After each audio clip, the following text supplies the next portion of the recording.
So as a final passage, you have the opportunity to challenge you a little bit. I think at the end, the appropriate thing is to not look back. By the way, I love looking back. I'm a historian at heart. There's nobody in this room that spends as much time in most of the old history books as I do. So I love this looking back. But once we've looked back for a while, it's time to look forward. And I want to challenge you with something looking forward. Challenge all of us. It comes from 1 Corinthians chapter 9, verses 19 through 22. Listen to what the Apostle Paul says today. For though I am free and belong to no man, I make myself a slave to everyone to win as many as possible. To the Jews, I became like a Jew to win the Jews. To those under the law, I became like one under the law, though I myself am not under the law, so as to win those under the law. To those not having the law, I became like one not having the law, though I am not free from God's law, but am under Christ's law, so as to win those not having the law. To the weak, I became weak to win the weak. I have become all things to all men, so that by all possible means I may save some.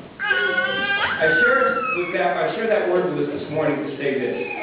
Think about this passage. Paul is using a little bit of rhetoric. He's technically not saying the truth. Paul did not reach out to Afghanistan. He was not in Afghanistan. He didn't speak Afghanistan. Paul did not reach out to the Chinese because he was not a Chinese person who could speak Chinese. In reality, what Paul was saying is he was taking the gifts and the experiences that God had given him in his unique life and figuring out the bridges to his world where he could reach out. Why could he reach out to the Jews? Because he's a Jew. He could speak Hebrew, the Hebrews. How could he reach out to the Greeks? Because he spoke Greek. How is it that he could reach out to the Romans? Because he spoke Latin. How could he reach out to the free? Because he was free. How did he reach out to the enslaved? Because he was in jail.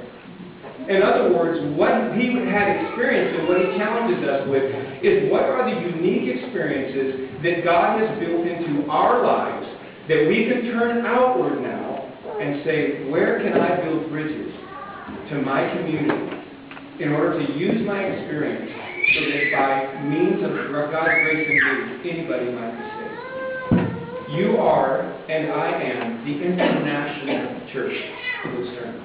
We are part of a unique community that has never before existed in the history of the world, and that is called the International English-Speaking Community.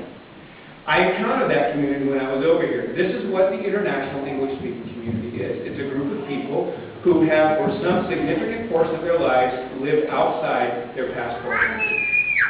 Okay? And either Switzerland is their home and they lived outside of Switzerland and come back and live here, but they're now globally minded, or as many of you, you're not Swiss and you're living outside your home country.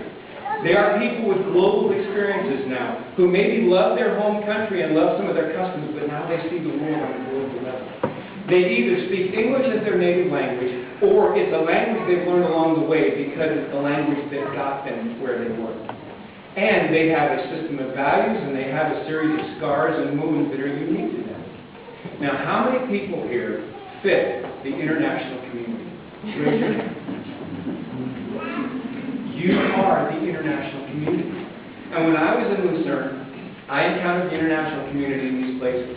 My daughter went to the international school in Riverside, where I served on the PTO, the parent-teacher organization. I was an American in Switzerland, so I got involved with the Swiss American Society. I'm a professional public speaker. In my case, it's with the gospel, and so I joined the Toastmasters Club. And I found this one thing. There is now an international community out there, men and women, that have an identity. They're not just scattered people who happen to live overseas.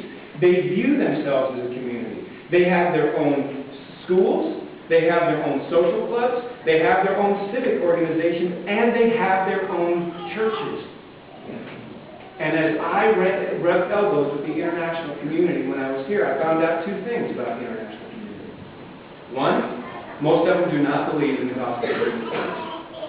Second of all of them have needs that the followers of Jesus Christ can reach out and meet.